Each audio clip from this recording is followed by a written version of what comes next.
President of the Republic of the Philippines, His Excellency Ferdinand R. Marcos Jr.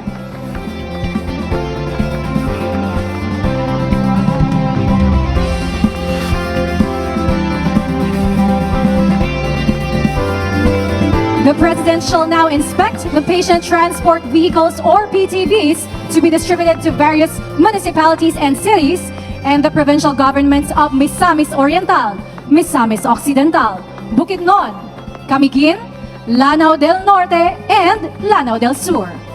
The President is being assisted by PCSO General Manager Melquiades Robles and PCSO Chairperson, retired Judge Felix P. Reyes. The distribution of PTVs is under the Medical Transport Vehicle Donation Program. This is dedicated to improve the healthcare delivery system. These PTVs shall be used by the LGUs to address the need for emergency responses and transport services for patients.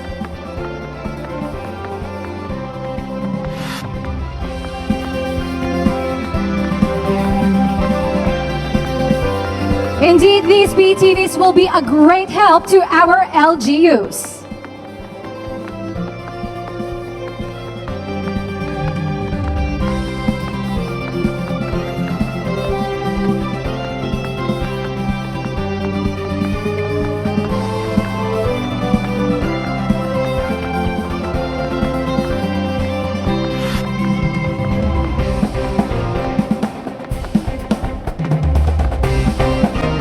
Once again, ladies and gentlemen, the President of the Republic of the Philippines, His Excellency Ferdinand R. Marcos Jr.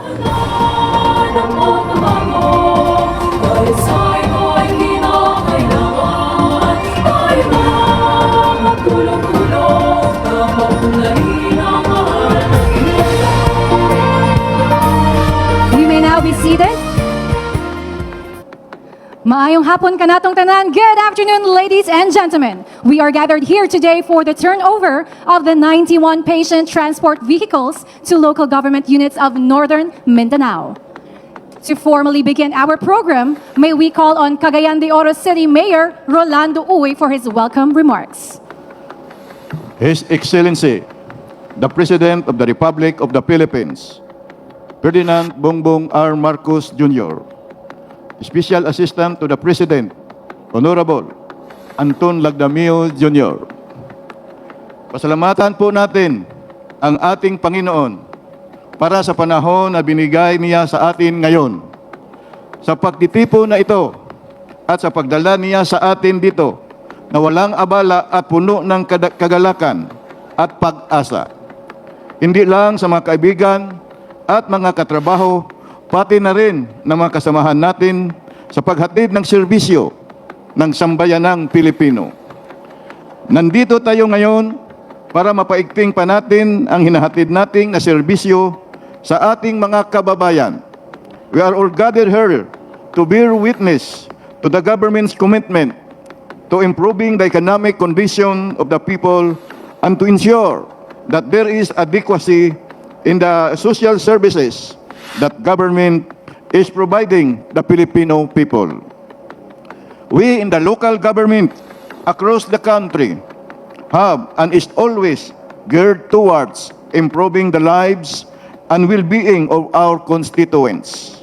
At alam po namin na ang pinaka-importanting maitupad namin ay ang pagpapataas ng kapasidad ng bawat pamilya na makamit na mahawakan nila kung ano-ano man ang kanilang ninanais para sa isang pamumuhay na masasabi nating may improved state of well-being.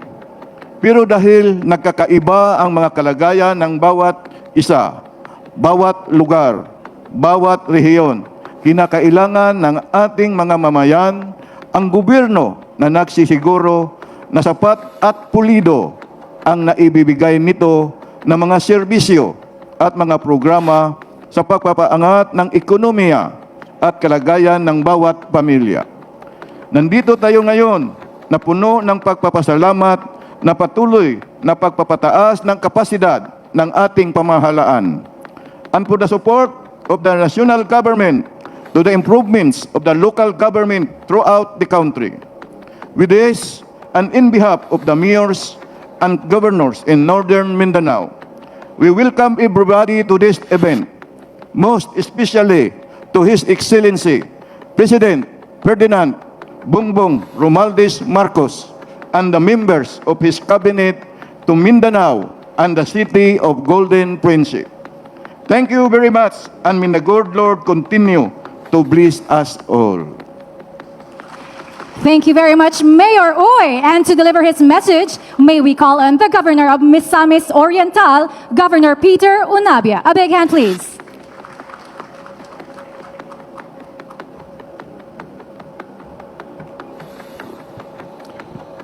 His Excellency, President Ferdinand Romualdez Marcos Jr., distinguished officials from the national and local government, our dedicated partners from the Philippine Charity Sweepstakes Office, honorable governors, mayors, and representatives from beneficiary LGUs, esteemed guests, friends and colleagues, ladies and gentlemen, mayong hapon kanatong tanan.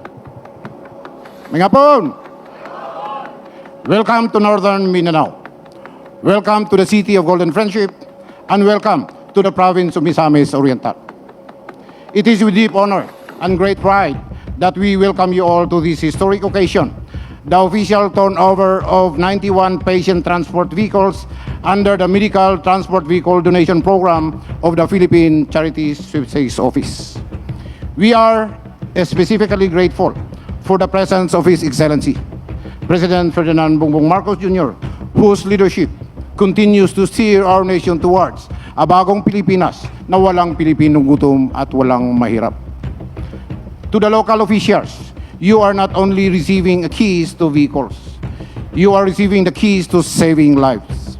These are more than logistical assets, they are lifelines. Here in the province of Misamis Oriental, we have aligned ourselves with the national government's vision through our Paglaom Development Agenda, a strategic and values-based framework.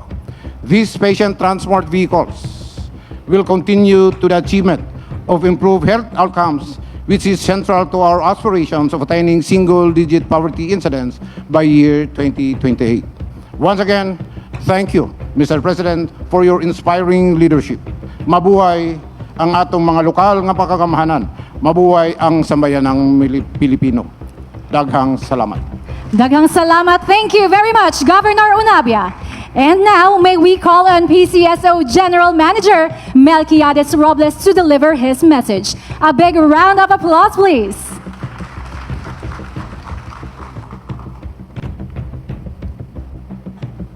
Good afternoon, Mr. President.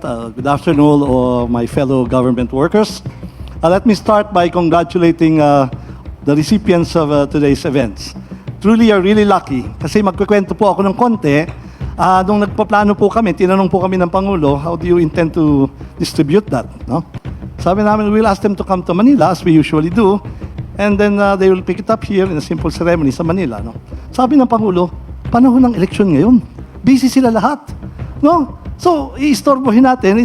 It's a very important time. That's why you are lucky, because the President used to be a local official too. Pero yung kagad ang sinabi niya, panahon ng kampanya ngayon, and then we will be disturbing them. Mahalaga ang oras nila ngayon. And not only that, sabi niya, gagastos sila, pupunta sila, mag-hotel sila, mag-airfare sila, may driver sila. So imagine all that. Kaya po nandito kami ngayon. A round of applause po for the President, because he understands us. And isa rin po, sabi nga po ni Governor Unabia, no? These are not just mere machines or engines or for transport. This is the extension of the care of the government. Ang centerpiece po ng gobyerno ni Pangulong Marcos is to bring the government to the people. And what better way of bringing that now? But puntahan natin yung constituents ninyo at dalhin natin sa pinakamalapit na ospital. Natatandaan nyo, sino po ba rito ang naka-experience ng COVID nung kayo tumutulong? Kahit tricycle na lang ho ginagamit, which exposes even the health worker. No? Ito po, insulated po ito. Insulated po itong even the health worker, meron po itong division na at least miski pa paano, hindi rin mahahawa naman. No? We made sure that we gave you the best. Gusto nyo ba ng ganitong brand? Kasi palitan natin kung ayaw nyo. No, but this is a very efficient brand. No, everybody likes this kasi available ang parts. No, going back, the centerpiece of the government is tanang kinabuhi, importante. Nag-aral ho ako ng konti. Lahat ho ng buhay, bawat buhay po ay mahalaga. Ito po ang centerpiece ng pamahalang Marcos. No, we give value to life. And ang tunay na malasakit po, hindi lang ho pang optics. Ang tunay na malasakit, ito po, nararamdaman, nasasakyan, nakakatulong, at nakakapagbigay buhay. Bawat pasyenteng maisakay ninyo at magkaroon ng pagkakataong lumaban para sa buhay niya. Malaking bagay na po sa atin dyan, sa inyo, bilang lingkod bayan, at sa ating pamahalang nasyonal. We will do everything para po makatulong sa inyo. Yan po ang mandato namin sa PCSO, sapagkat hindi po kami umuurong sa pagtulong. At sa tulong po ng ating mahal na Pangulo, kami po'y makakaasa na ang sa iba sa inyo ay hindi pa po nakakatanggap. Sino po ang first time lang tatanggap ng ambulance dito? Please raise your hands. Yung ngayon lang po. Okay. We had a list here na first time lang tatanggap from this sa listahan namin, no? Pero kung maganda ho ang pag-maintain ninyo, we will try and achieve bukod sa 100% ng municipalities all over the Philippines na bibigyan natin ng ambulance. Magsa-second round pa po tayo kung maganda ang inyong pag-maintain niyan, no? So, hanggang dito na lamang po at patuloy po natin paglingkuran ang ating bayan. Maraming salamat po. Thank you very much, General Manager Robles. At this juncture, may we also call on Special Assistant to the President, Antonio Ernesto Lagdameo Jr., to introduce our guest of honor and keynote speaker. A big hand, please, for Mr. Lagdameo.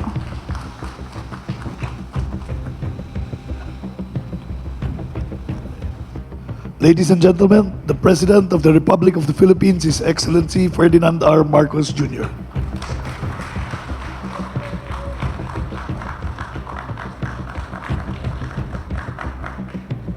Thank you, Secretary Anton Lagdameo. The other cabinet members, please take your seat. The other cabinet members here present, Philippine Charity Sweepstakes Office Chairman Felix Reyes, Philippine Charity Sweepstakes GM Mel Robles, Misamis Oriental Governor Peter Unabia, Cagayan de Oro City Mayor Clarix Uy. The governors of Bukidnon are also here, and Misamis Occidental are here. Today we just finished our discussions with the RDC 10th Region 10. Kaya't nandito ang ating mga iba't ibang gobernador. My fellow workers in government, distinguished guests, ladies and gentlemen, maayong adlaw sa inyong tanan. Maraming salamat sa lahat ng mga mamamayan ng Cagayan de Oro sa mainit na pagtanggap ninyo sa amin. Ikinagagalak kong makasama kayo ngayong araw para sa isang napakahalagang layunin, ang paghahatid sa inyo kasama ng mga kababayan natin sa Ilagang Mindanao at BARM ng mga tinatawag nating Patient Transport Vehicles o PTV. Bilang dating opisyal ng lokal na pamahalaan, alam ko naman kung gaano kahalaga ang magkakaroon ng sasakyan na magagamit tuwing may mga kababayan tayong kailangan madala sa paggamutan. Batid naman nating lahat na kapag kalusugan ang pinag-uusapan, ang bawat segundo ay mahalaga. Kaya ang tunay na hamon dito ay kung paano tayo makarating kaagad sa ospital o kang anong health facility. Etong mga PTV na ito ay makakatulong sa ligtas at maayos na pagdadala sa ating mga kababayan na nangangailangan ng medikal na atensyon. Alam po ninyo, sinadya ang disenyo ng mga sasakyang ito upang makarating kahit sa makikitid na daan at malalayong lugar. Ito ay naging leksyon na natutunan namin sa Ilocos Norte dahil nangyari sa amin, meron nang nag-donate galing sa Amerika, yung nakikita natin sa sine, yung sa television, yung malalaki talaga na ambulance na kumpletong-kumpleto. Kahit dalawa pa, kung ang pasyente pwede isakay. Meron kaming dalawang ganon. Number one, yun na nga, hindi makapasok sa maliliit na daan. Pangalawa, pag nasira, walang marunong mag-ayos. Pangalawa, walang pyesa. Kaya nung mag-order kami nitong mga sasakyan, sinabi ko, yun ang naging problema namin. Kailangan yung tinatawag na appropriate technology. Huwag na tayong kumuha ng pinakamalaki, pinakamaganda na ginagamit sa Amerika dahil malalapad ang kalsada sa Amerika. Kaya hindi babagay dito sa atin. Tapos yun na nga, ang hindi naman minsanan nito, kailangan tumakbo ito ng taon-taon. Kaya kailangan madaling ayusin ito kahit sa ang mekaniko, sa kasa man o hindi, at madaling makakuha ng pyesa. Kaya naisip namin, hindi pala praktikal ang mga ganyang klaseng PTV. Lalo na't nais natin na matulungan ang mga nangangailangan, lalo na yung mga nasa malalayo. Sila talaga ang nangangailangan nitong mga PTV na ito.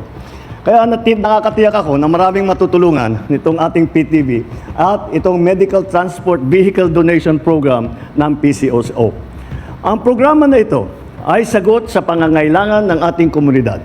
Katuparan ng ating pangako na makapag-abot ng maagap at abot kayang serbisyong pangkalusugan sa bawat Pilipino, nasan man sila. Ito po ay tugon ng pamahalaang handa, mabilis at inyong maaasahan. Mula noong Hunyo ng 2022, nakapagbigay na po tayo ng 570 PTV sa mga lokal na pamahalaan, maliban pa sa NCR. Noong nakaraang taon, nangako tayo na ang lahat ng lalawigan ng bansa ay makakatanggap ng PTV. Simula noon, 271 PTV ay naipamahagi natin. Bilang patunay sa pagtutupad ng pangakong ito, ngayong araw ay magkakaloob naman tayo ng 71 na siyam-na-put-isang PTV, 85 para sa Northern Mindanao, 6 naman para sa BARM. Sa 91 na ito ay 68 na beneficiary ay first-timer.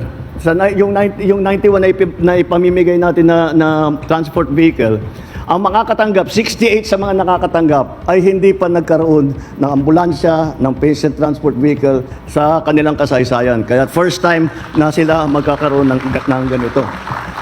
Layunin ng PCO na makapamahagi ng 985 PTVs upang matiyak na lahat ng munisipalidad sa bansa ay may sasakyan magagamit para sa pasyente.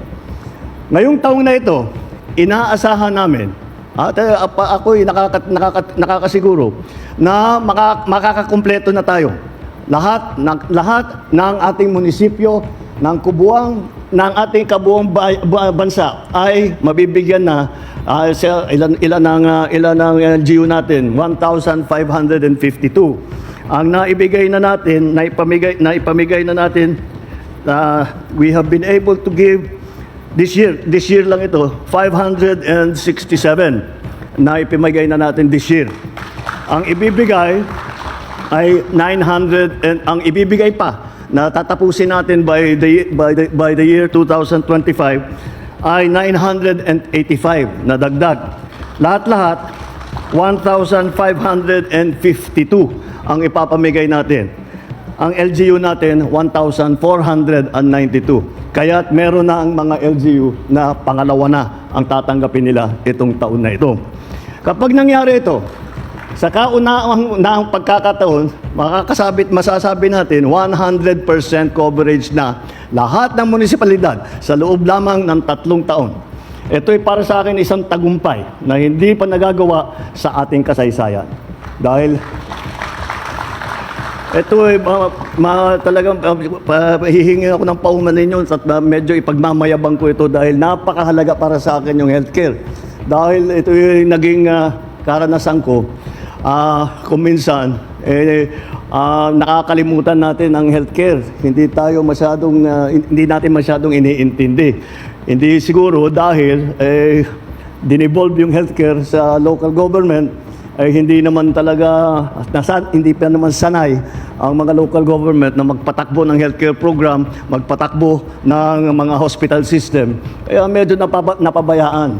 Kaya naman, kami sa national government, nakikita naman namin, naunawaan naman namin ito. Kaya naman, ginawa namin itong programang ito para at least para sa mga transport vehicles, hindi na ninyo kailangan mag-alala. Kung maalala ninyo, pag humihingi dati tayo sa PCSO, kasama din ako, governor din ako cry-cry ang tawag namin Cry-cry lang kami sa PCSO, pingi naman ng ambulansya, kulang kami sa ambulansya, hihingi. O kundi, malakas ka presidente, malakas ka sa DOH, malakas ka kung kanino, meron ka matatanggap. Ngayon, siguro, kung malakas ka sa presidente, baka mapabilis lang ng mga 5 days. Pero lahat makakatanggap, kahit sino. Kahit hindi natin, kahit sasabihin na hindi ko man nakausap, hindi naman nakilala, hindi kahit na ano, basta titiyakin natin lahat ng LGU. All of the 1,493 LGUs of the Philippines will receive at least one of these transport vehicles. Dahil kapag kailangan ng Pilipino, nandito naman ang ating pamahalaan. Ang aking hiling lang po sa ating mga lokal na pamahalaan, mapangalagaan ninyo ang mga PTV na ito. Yung mga nai-release na natin, yung mga nauna, maganda pa rin ang takbo. Basta't alagaan natin, matitibay ito eh. Talagang research namin na mabuti kung alin yung pinakamaganda. At matitibay naman ito, kagaya ng sabi ko, kahit na halos lahat ng mekaniko kaya nilang ayusin pag may nasiraan at madaling makahanap ng pyesa. Sa aking mga kababayan dito sa Hilagang Mindanao at sa BARM, alam ninyo kung paano nagkulang noon ang sistemang dapat sana ay naging sandigan ninyo sa mas maayos na buhay. Ngunit, ipinakita ninyo sa amin kung paano bumangon. Kailanman, hindi kayo sumukok. Ganyan din po ang pamahalaan sa inyo. Hindi kami titigil sa pag-iisip ng ibang hakbangin upang magbigay ng serbisyong kinakailangan ninyo. Kaya sa mga doktor, nurse, driver, rescuer, tanod, volunteer, ito po ay para sa inyo. Kayo ang mga bagong Pilipino na may disiplina, may kahusayan at pagmamahal sa bayan. Isa lang po itong patunay sa ating dedikasyon sa pagbabago ng ating bansa para sa isang mas makatao, makatarungan at mas inklusibong bagong Pilipinas. Naway sa bawat paglakbay ng mga PTV na ito, makapag-abot tayo ng pag-asa at tulong anumang oras sa ang sulok man ng bansa. Yan ang ating pangako. Dagang salamat, mabuhay ang Cagayan de Oro, mabuhay ang bagong Pilipinas.